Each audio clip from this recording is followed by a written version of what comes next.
no está afectada por el financiamiento externo, vale decir, ni por dividendos preferentes, ni por intereses, por deuda. Consecuentemente, cualquiera fuera la fuente de financiamiento o la composición del capital, vamos a tener siempre la misma estructura o la misma utilidad operativa o también denominada utilidad antes de intereses y de impuestos.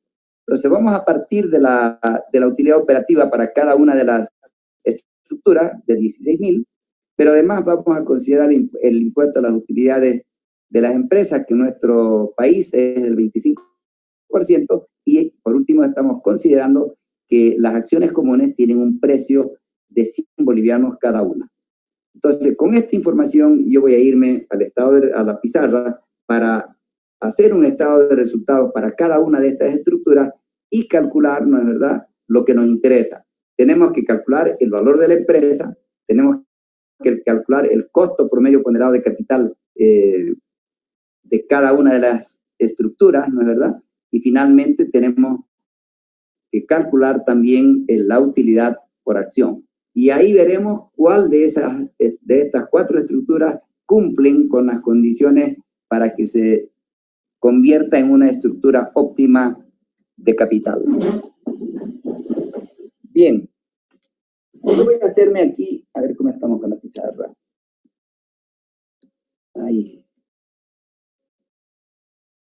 Ahí estoy. A ver, voy a hacerme un cuadrito acá. De la siguiente manera. Le voy a dar un poco más fácil.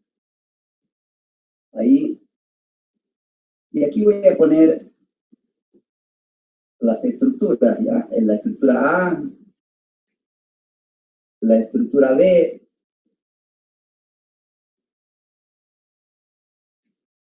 la estructura C,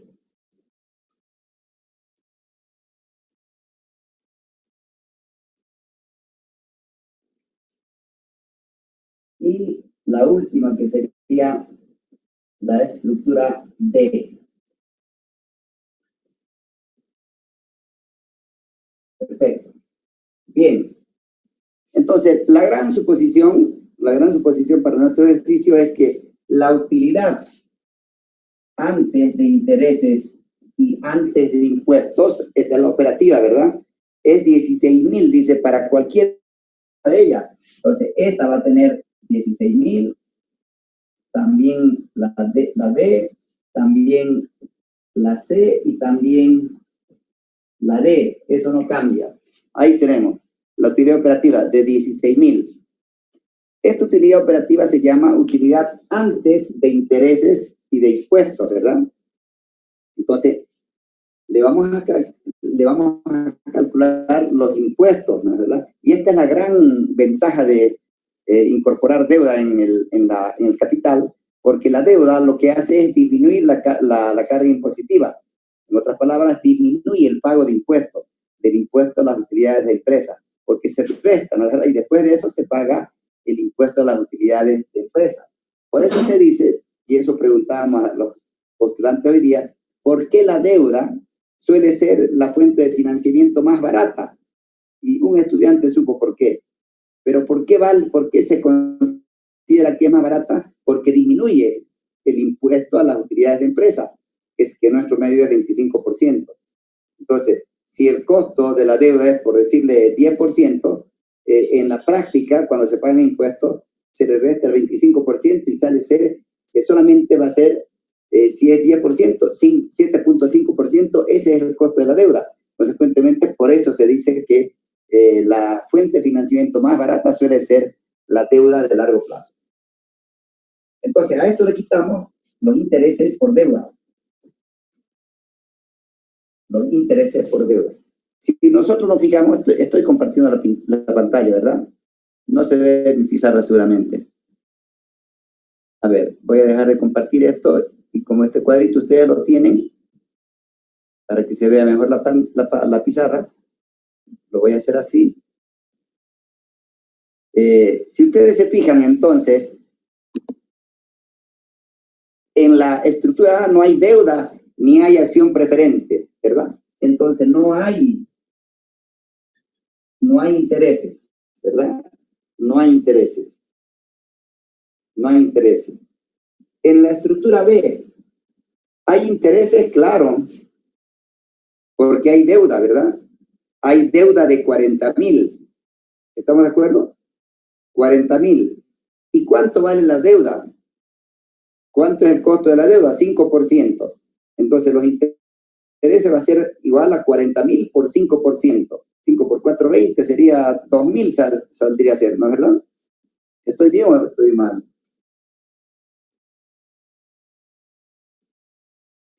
¿Estamos? ¿Me están siguiendo? Sí, Lisen, 2.000 sale. 2.000. Si se fijan en el cuadrito que ustedes tienen en la estructura C, no hay deuda tampoco. Consecuentemente, si no hay deuda, no se pagan intereses. Los intereses también aquí van a ser 0. En la C sí hay deuda, en la D, perdón. Hay 20.000 de deuda. 20.000 por 5%, que es el costo de la deuda, es 1.000 bolivianos, ¿verdad? Entonces los intereses aquí son 1.000 bolivianos.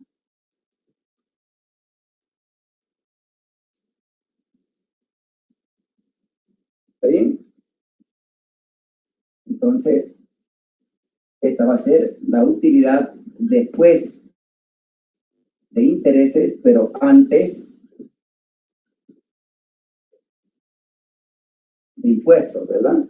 Que aquí va a ser 16.000, aquí va a ser 14.000, aquí va a ser 16.000 y allá va a ser 15.000. Miren ustedes, ya las utilidades están cambiando. ¿Por qué? Porque estamos pagando impuestos, en algunas sí, en otras no. En algunos más intereses y en otras menos intereses, ¿verdad? Utilidad antes de intereses, pero antes de impuestos. Entonces, ahora voy a pagar impuestos, ¿no? ¿Verdad? Ahora pago impuestos. Menos impuestos. El impuesto a las utilidades de empresa va a ser, o es en Bolivia, del 25%. 16.000 por 25%. ¿Cuánto es el IVA acá?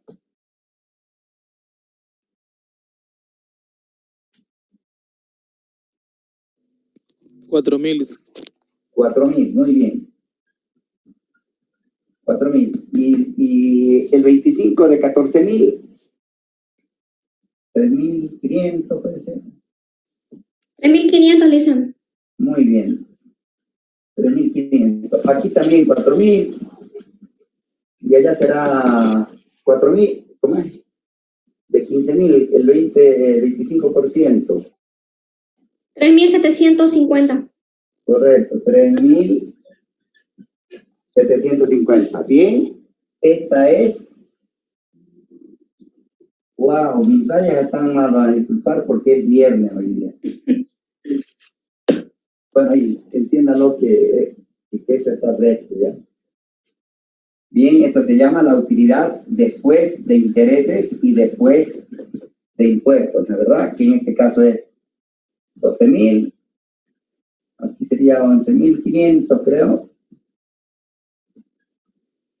Allá sería 12.000. Y allá sería 11.250, no sé si es eso.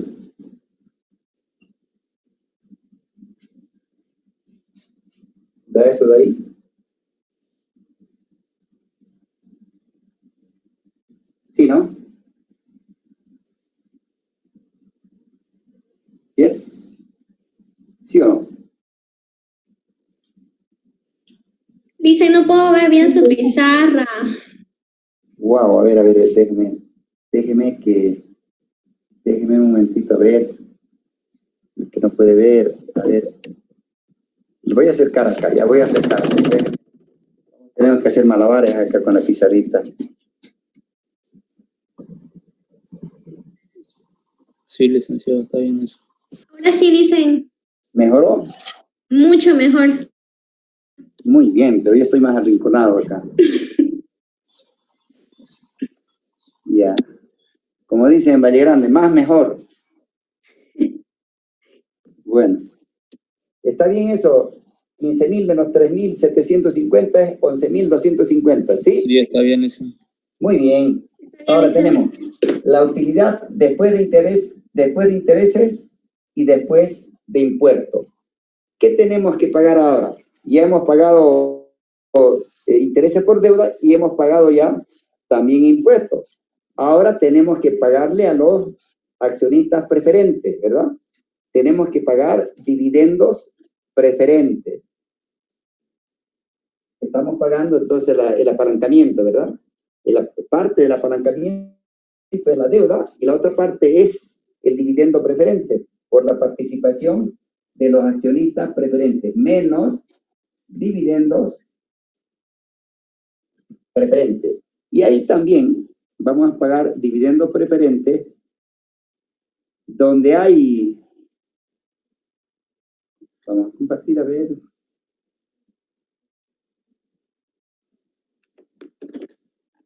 Miren ustedes, ¿dónde hay acción preferente? No hay en la A, no hay en la B y hay en la C y en la D, ¿verdad? En la C hay acción preferente, acá está, de 40.000 y en la otra es de 20.000. ¿Está bien? Muy bien. Y el costo, bueno, ya dejé de compartir. Y el costo de la acción preferente es del 12%. Ahí lo tenemos, ¿verdad? Ahí lo tenemos. Entonces, vamos a pagar acá dividendo preferente sobre 40.000, la verdad que es el capital por acción preferente.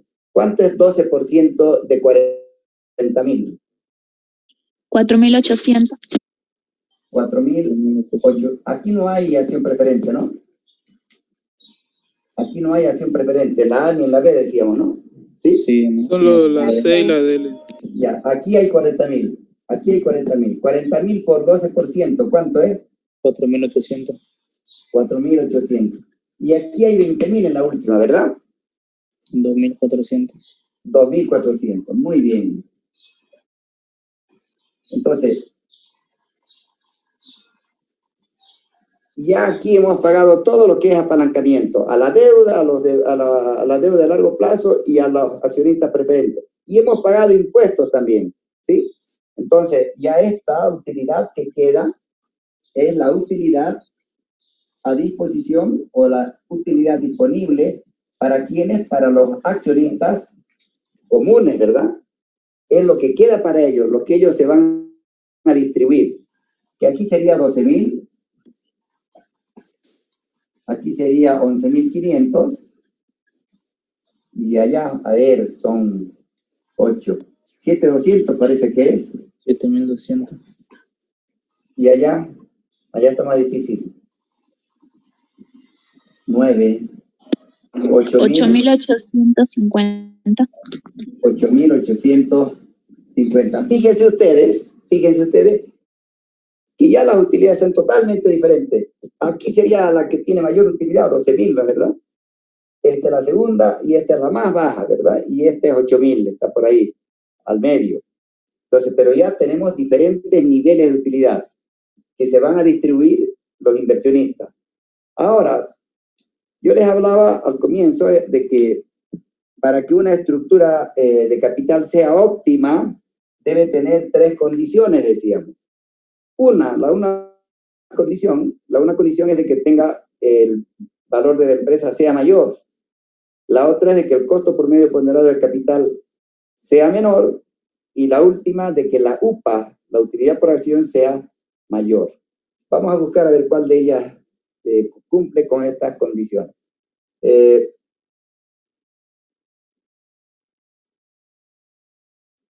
Necesitamos conocer para calcular la utilidad por acción. La utilidad por acción, ustedes en Financiera 1 conocen que la UPA es igual a la utilidad disponible para los accionistas comunes, a esta que acabamos de conocer o calcular, sobre el número de acciones comunes. Esta fórmula ustedes la conocen. Utilidad por acción igual a la utilidad a disposición de los accionistas comunes sobre el número de acciones comunes. nos interesa conocer, entonces, para calcular la UPA, cuántas acciones comunes hay en cada estructura. Y aquí lo voy a poner como dato, ¿ya? Número de acciones comunes. Si nosotros recordamos un poquito el enunciado de nuestro ejercicio, el enunciado dice, está un poquito abajo de esto, acá está, que el precio de las acciones comunes, acá está, es 100 bolivianos. Lo hemos hecho así facilito el precio para hacerlo más fácilmente, ¿ya? 100 bolivianos vale cada acción común. Entonces, en la estructura A, todo el capital está compuesto por acciones comunes, ¿no es verdad? Entonces, el número de acciones, si yo despejo de acá de la fórmula, el número de acciones va a ser igual al capital por acciones. El número de acciones, despejando de esta fórmula, va a ser igual al capital por acciones comunes sobre el precio, ¿verdad? Sobre el precio de cada acción. Entonces, ¿cuántas acciones comunes existen aquí en la estructura A? Si el capital es 80.000, a 100 cada acción, aquí hay 800 acciones. ¿Estoy en lo cierto o no? ¿Sí? 800, ¿no? En la siguiente estructura, a ver, voy a dejar de compartir. En las demás hay 40.000, 40.000, 40.000. Exactamente 40.000 en todas las estructuras. Entonces existe el mismo número de acciones. Entonces, 40.000 entre 100, ¿cuántas acciones hay acá? 400, ¿sí? 400. 400 acá también y 400 también allá. Entonces, ese es el número de acciones comunes que existe en cada una de las estructuras, ¿verdad? Entonces, a ver, no importa el orden. Calculemos entonces la UPA. La UPA, ya que la tenemos la fórmula acá. La utilidad por acción de cada estructura. A ver, utilidad por acción. Aquí tengo 12.000 que se pueden distribuir, ¿sí? 12.000 bolivianos. Es la utilidad disponible para los accionistas comunes. Y hay 800. 12.000 entre 800, ¿cuánto es?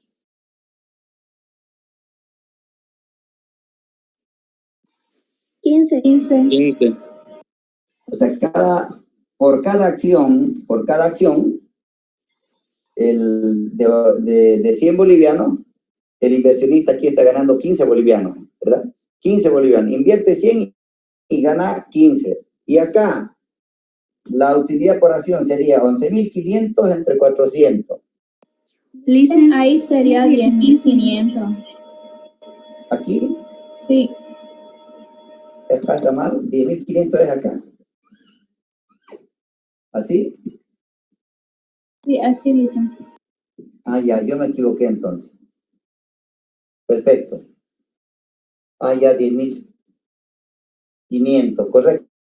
Sí, está bien. Entonces, 10.500 entre 400 acciones, ¿cuánto es? 26,25. 26,25. Por cada acción que vale 100, aquí se va a ganar el inversionista 26 bolivianos, ¿verdad? En la otra, 7.500 y hay 400 acciones. ¿Cuánto es la UPA? 18. 18. Y acá, en la D, 8.850 sobre 400 acciones. 22,13. 22,13. Bien. Bien, miren ustedes, ya las cifras siguen variando, ¿no es verdad? Siguen variando. Ya tenemos utilidades por acción diferentes en cada una de las estructuras. Ahora vamos a calcular el costo promedio. Sigue llegando la gente. vamos a calcular el costo promedio ponderado de capital para cada una de estas estructuras, ¿ya? A ver, sí, calcularemos el costo promedio ponderado de capital. A ver, voy a compartir un segundito acá para ver la información. Si ustedes se fijan, el capital total para cada estructura es 80.000, ¿verdad? 80.000 es todo el capital de la empresa, 80.000 en cada estructura. Aquí en el caso de la estructura A, todo está lo aportan los dueños de la empresa. Consecuentemente, el costo promedio ponderado de capital va a ser 10%, ¿verdad? Porque no hay participación ni de deuda ni de acción preferente. Entonces, tomamos como costo simplemente el 10% que es el costo de las acciones comunes. ¿Estamos de acuerdo? Sí, ¿no? Sería multiplicar 100%, que es de las acciones comunes, por el 10%. Entonces, el costo es 10%. Entonces, el costo promedio ponderado de capital aquí va a ser 10%. En la B, si ustedes se fijan, luego voy a abrir la pantalla para que se vea la pizarra mejor. En la B, 40.000 por deuda y 40.000 por acción común. Entonces participan con 50% cada una. ¿Estamos de acuerdo? Es decir, 50% de deuda y 50% de acción común. Y para calcular el costo promedio ponderado de capital, en la tercera unidad hemos hecho de la siguiente manera. Para la A sería el 50%, voy a abrir, a ver, 50% de deuda para la B y 50% de acción preferente. Entonces, 50% de deuda y el costo que tienen ahí es de 5%, 0,05, más el otro 50% que es de la acción común que tiene un costo de 10%, 0,10. Ese sería el costo promedio ponderado de capital para la estructura C. 50% de deuda por el costo de la deuda, que es 5%, más el 50% de acciones comunes que tienen un costo de 100%. Esto es 7,5, ¿puede ser? Sí, listo. 7,5. Entonces, este costo es de 7,50. Para la C, el costo promedio ponderado de capital para la estructura, no, este era B, aquí, perdón. Este es B, ¿no ven? Porque la A ya la teníamos acá. Para la estructura C, nuevamente le muestro a ver el ejercicio, si es que no lo tienen ahí en su cuadernito. En la C, si ustedes se fijan en la C, tenemos 50% de acción preferente y 50% de acción común. ¿Estamos? ¿De acuerdo? ¿Sí, no? Entonces, la C va a tener 50% de acción preferente y el costo de la acción preferente es del 12% por 0,12 más el otro 50% de acción común que tiene un costo del 10%, ¿verdad? Entonces aquí es la mitad 6, más acá sería 11, no sé si estoy equivocado. Sí, 11. 11%. 11%. Y finalmente, luego voy a abrir la pantalla, en la D, si ustedes se fijan, hay 25% de deuda, 25% de acción preferente, suma 50, y el saldo, que es el otro 50% de acciones comunes, ¿verdad? Voy a abrir la pantalla.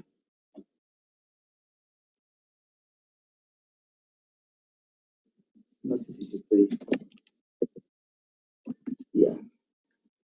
Entonces, el costo promedio ponderado de capital para la estructura D va a ser igual 25%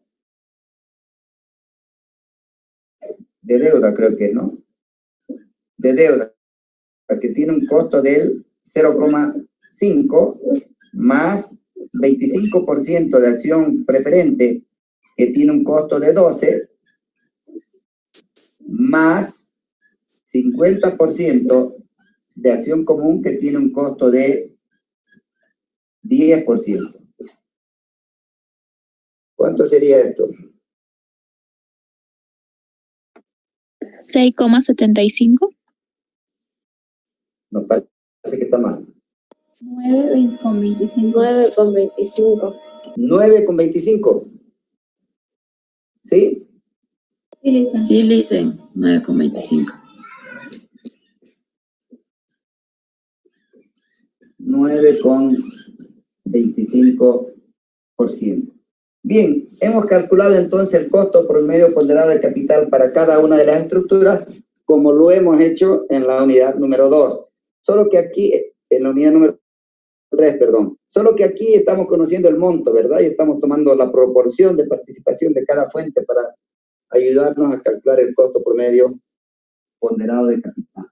Bueno, entonces nos falta todavía calcular el otro componente para que encontremos la estructura óptima de capital. Y eso se llama el valor de la empresa.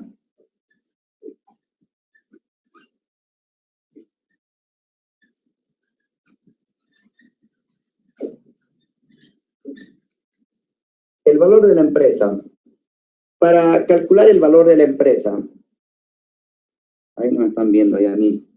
Para calcular el valor de la empresa,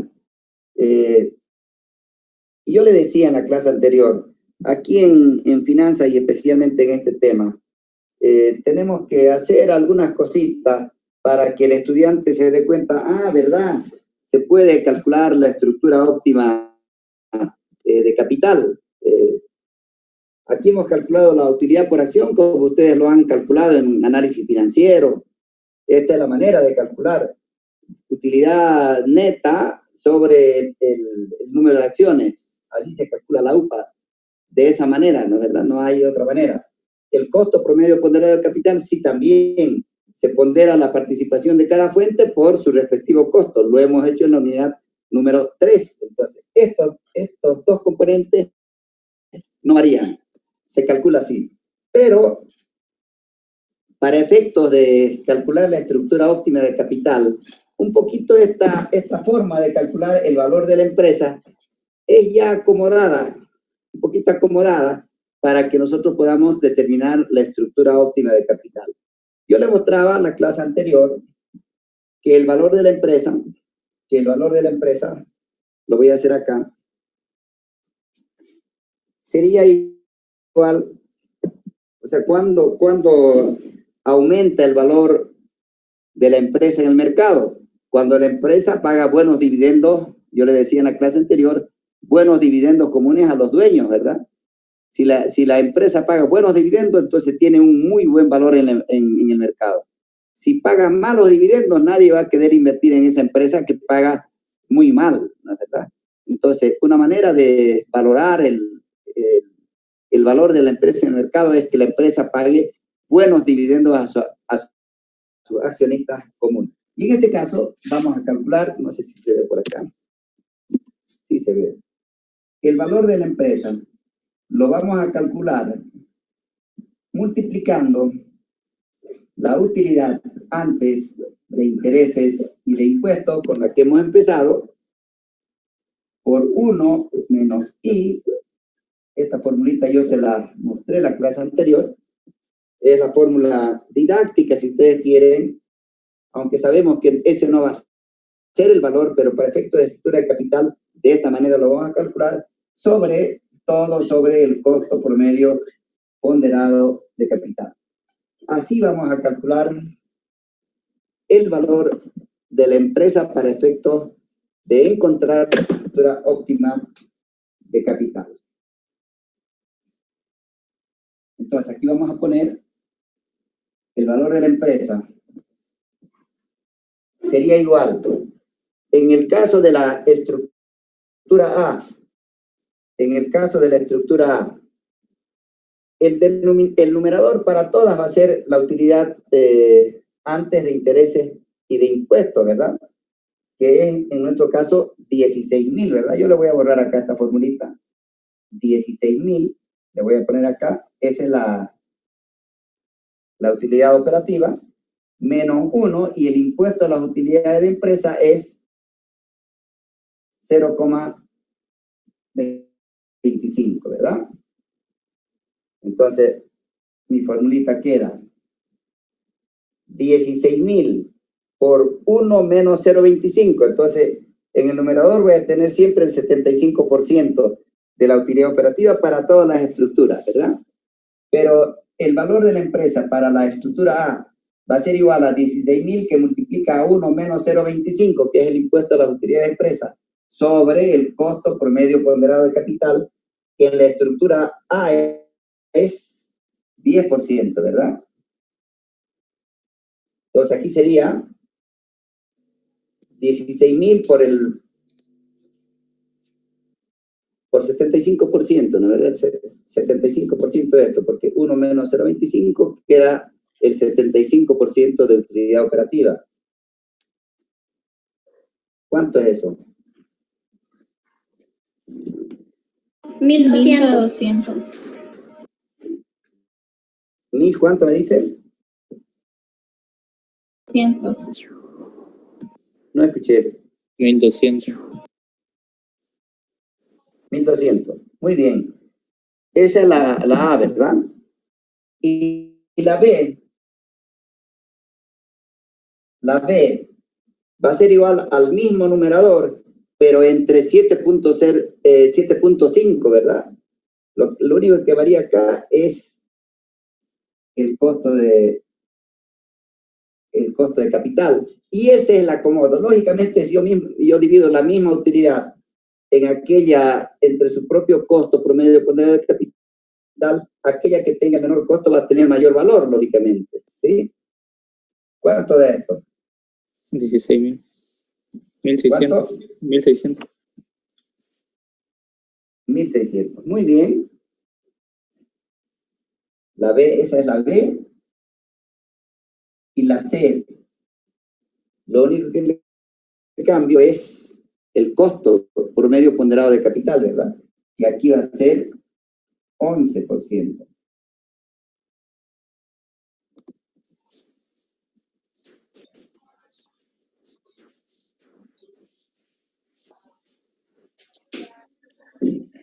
$1.090,91. 90,91. A ver, no sé si he escuchado bien. 1.090,91, ¿sí? Sí, listen. Sí, listo. Muy bien. Y la última es la D. La D. El costo promedio ponderado de la D es 9.25. 1.297,23. A ver. Ya, 1.200. 97,23. Ya. Con 23. Muy bien. No es con 30. A mí me sale con 30. ¿No es con 30? Con Con 30.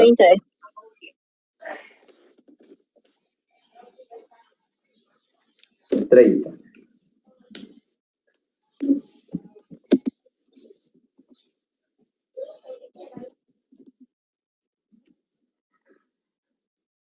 Perfecto.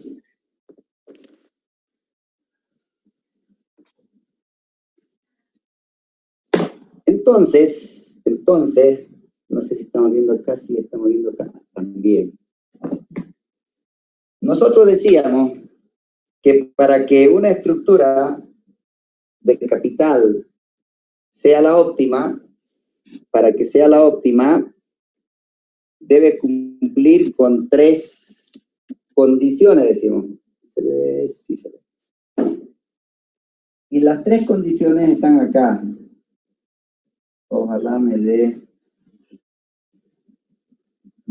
indicador rojo, ahí está bien. Y ahí está bien. La primera condición, o bueno, una de las condiciones no lo hemos hecho en orden, esto, en el orden que yo tenía ya, el orden que le voy a mandar en el resumen, dice que la estructura óptima debe tener el mayor valor. La estructura óptima debe tener el mayor... Wow. La estructura óptima debe tener el mayor valor de la empresa. Mayor valor de la empresa tiene que tener el menor costo promedio ponderado de capital y tiene que tener la mayor utilidad por acción. Esas son las tres condiciones que debe tener una estructura para que se denomine estructura óptima de capital. Ahora veamos, ¿cuál es aquella que tiene el mayor valor de la empresa? 1200, 1600, 1090 y 1297. Creo que está acá, ¿no es verdad? Este es el mayor, ¿no? ¿Sí, no? Ese es el mayor valor, ¿sí? ¿Y dónde está el menor costo promedio ponderado de capital? 10, 7.5, 11, 9.25. ¿Dónde está? También ahí. Y la tercera condición, que tenga la UPA mayor. ¿Dónde está la UPA mayor? Acá está la UPA. 15, 26, 18, 22. ¿Cuál es la mayor UPA? Esta de acá también, ¿verdad? En consecuencia, ¿cuál es la estructura óptima que cumple con estas tres condiciones? Es la estructura B, ¿verdad? Ya no se ve la B. A, B, C, D. La estructura B cumple con las tres condiciones para ser la estructura óptima de capital. Entonces, calculado de esta manera, la estructura óptima de capital, se puede asegurar mediante este método que en finanzas es posible entonces hablar de una estructura óptima de capital. En este caso estamos hablando de 4 alternativas, ¿no es verdad? De 4 alternativas. Y la empresa, lo que tiene que hacer la empresa es adoptar o es implementar alguna de estas estructuras de capital, ¿no es verdad? La A, la B, o la C, o la D. Son mutuamente excluyentes. No se puede implementar en una empresa la estructura A y la estructura C. No. Son como los proyectos independientes y mutuamente excluyentes. Cuando ustedes deciden implementar la B, no pueden tener en la misma empresa financiarse como sugiere la estructura A, ¿verdad? Entonces, no sé si hay alguna pregunta.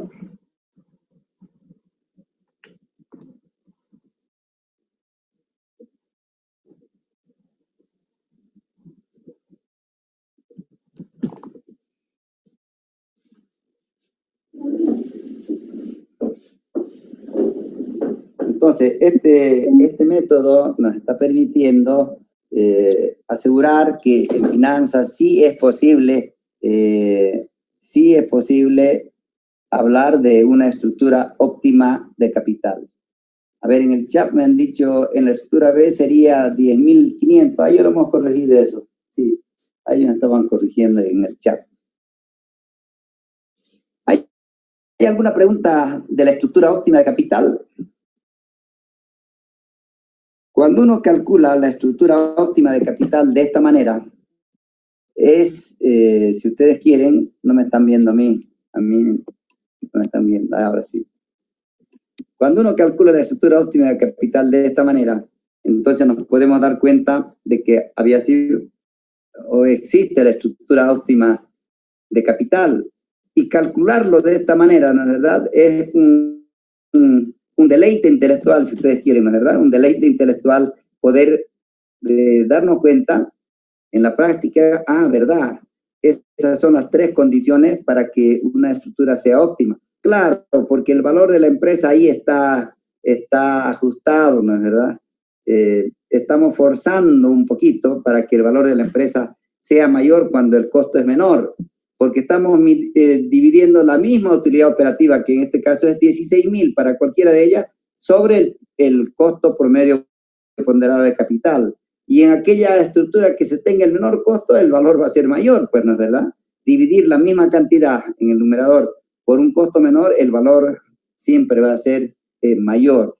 Esa es un acomodo de las finanzas para quienes sostienen de que es posible hablar de una estructura óptima de capital. ¿Hay alguna pregunta?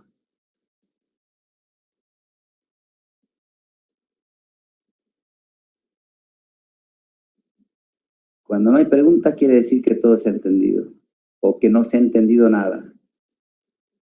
Yo me voy a quedar con la primera, con que se ha entendido todo.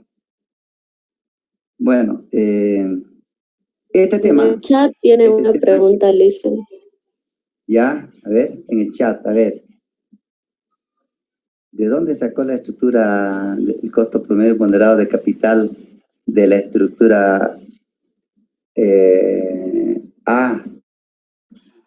A ver, para Jenny, voy a compartir. Me pregunta, ¿de dónde sacó el costo promedio para la estructura A? Yo le mostraba aquí el documento.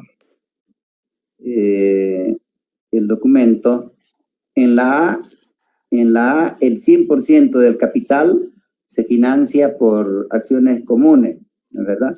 Entonces, para calcular el costo promedio ponderado de capital de la estructura A, yo supongo, bueno, en este caso es 100% de deuda, 100 por 0,10, que es el costo de la, 100% de acción común, acá estoy, 100% de acción común, 100 por 0,10, que es la única participación del accionista común, ¿no es verdad? Consecuentemente, tal vez no sea costo promedio ponderado de capital, porque no hay participación ni de la deuda, ni de la acción preferente. Pero a la pregunta concreta sería 100 por 10%.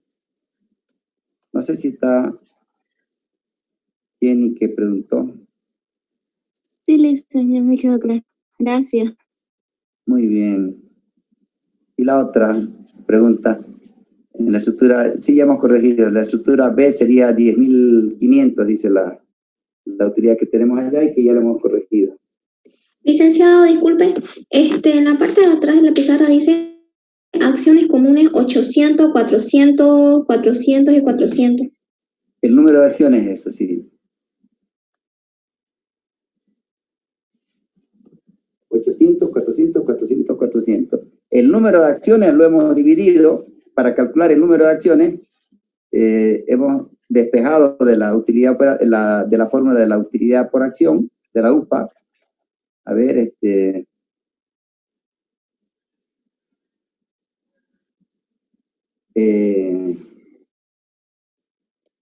el capital por acciones acá en la A es 80.000 acciones comunes. El precio de cada acción, dice aquí el enunciado, es 100 bolivianos. 80.000 entre 100 son 800 acciones en la A. En la B, el capital por acciones es 40.000. Dividido entre 100, que es el precio de cada acción, hay 400 acciones en la B, en la C y en la D. Entonces, es el capital por acciones comunes sobre el precio de las acciones comunes. Listo, licenciado, gracias. Muy bien. ¿Alguna otra pregunta? Un favorcito, Lice, ¿será que puede, terminando la clase, sacarle una foto a su pizarra y mandarlo, por favor, al grupo? Ya, claro, la voy a mandar así medio grabateadita, pero le vas a entender porque le voy a sacar de bien cerquita, ¿ya? Se la voy a enviar luego. Muy bien. A ver, la buena noticia es de que esto no entra en el segundo parcial. Pero por lo bonito y lo sencillo que es, si ustedes quieren que entre en el segundo parcial, lo hacemos parte del segundo parcial. Y si no, nos quedamos nomás en el para el segundo parcial con las unidades 2 y 3. La unidad 2 es el presupuesto de capital con riesgo y la unidad 3 es el costo de capital. Todo lo que hemos visto acerca del costo promedio ponderado de capital, que acá hemos tomado una partecita de eso también. Entonces, el segundo parcial tiene esos dos componentes. Bueno, y hasta ahí, hasta el segundo parcial, seguramente muchos de ustedes ya tendrán una nota de aprobación y se quedan con esa nota y no dan el examen final. ¿Quiénes van a dar el examen final? Aquellos que les falte nota porque faltaron a los controles o porque faltaron a algún examen, ¿no es verdad? O porque no dieron bien alguno de los parciales. Entonces, ellos van a dar el examen final de todo lo avanzado, de la unidad 1, unidad 2, unidad 3 y de la unidad 4, de todo el avance, ¿ya? Yo les debo a ustedes, el resumen, así como les mandé para el primer parcial un resumen de 20 páginas, creo, ¿no es verdad?, de todo el avance. Yo les debo el resumen de la unidad 2 y la unidad 3, que se las voy a enviar este fin de semana. Ya hoy es viernes, voy a trabajar para pulirlo un poquito y se los envío todos juntos, los dos capítulos. Presupuesto de capital con riesgo más costo de capital. No lo voy a incorporar esto para que no se confundan esta unidad, ¿ya? Porque vamos a dar el segundo parcial.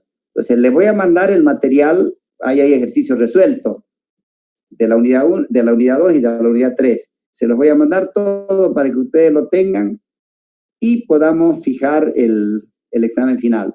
Yo le propongo entonces a ustedes, les quiero hacer una proposición, de que el día lunes próximo, yo en la tarde, o puede ser mañana tal vez, que yo le mande un segundo examen parcial de semestres anteriores. Se los mando, tratan de resolverlo ustedes, o lo resuelven mejor, y el lunes lo resolvemos conmigo. Y el día lunes, después de resolver ese examen de semestres anteriores, fijamos la fecha del examen parcial. Esa es la propuesta que les quiero hacer, del segundo examen parcial. Estoy diciendo fijamos, eso no quiere decir que lo vayamos a tomar el segundo examen parcial la próxima semana, pero si ustedes quieren lo hacemos, pues no, pero eso lo vamos a discutir, y si ustedes están muy atareados, esperamos. Si ustedes quieren darlo rápido y liberarse de Alfredo Jaldín, lo damos también pues en la próxima semana, no hay problema. Está bien, licenciado. Muy bien. Entonces, yo les envío un examen este fin de semana, ojalá mañana lo pueda hacer. Hoy tal vez no, porque tengo clases todavía y tengo que calificar los exámenes del examen de grado también. Pero bueno, lo hago el fin de semana, se los envío para el día lunes, ustedes lo copian o lo resuelven. Voy a procurar mandárselos mañana para que el sábado y domingo se diviertan, resolviendo el segundo parcial, ¿ya? Le voy a mandar el semestre anterior. Y el lunes lo hacemos conmigo, si es que quieren hacerlo, pero si ya se lo saben, entonces, bueno, despejamos algunas dudas nada más. Entonces voy a procurar en síntesis mandarle ese examen, el segundo parcial, y también el resumen de las unidades que van a entrar en el examen final. Bueno, me van a disculpar, yo me aceleré un poquito ahora con este ejercicio porque quería terminar esto y quería que nos concentremos en el segundo examen parcial. Si es necesario que 2 o 3 clases seguidas nosotros practiquemos y nos preparemos mejor para el segundo examen parcial, lo vamos a hacer así, ¿ya? No hay problema. Entonces, nos veríamos el próximo lunes resolviendo el ejercicio que yo les voy a enviar. ¿Está bien? Está bien, licenciado. Sí, lice. Muy bien, muy bien, muy bien. Ya, luego le mando entonces la fotito de esos garabatos que tengo ahí en la pizarra, se los voy a mandar y voy a preparar también el examen y el resumen para que ustedes lo tengan. Que pasen muy buen fin de semana. Pórtense bien. Igualmente, Lice. Chao, chao. Hasta luego. Listo, listo. Chao, chao. Chao, chao.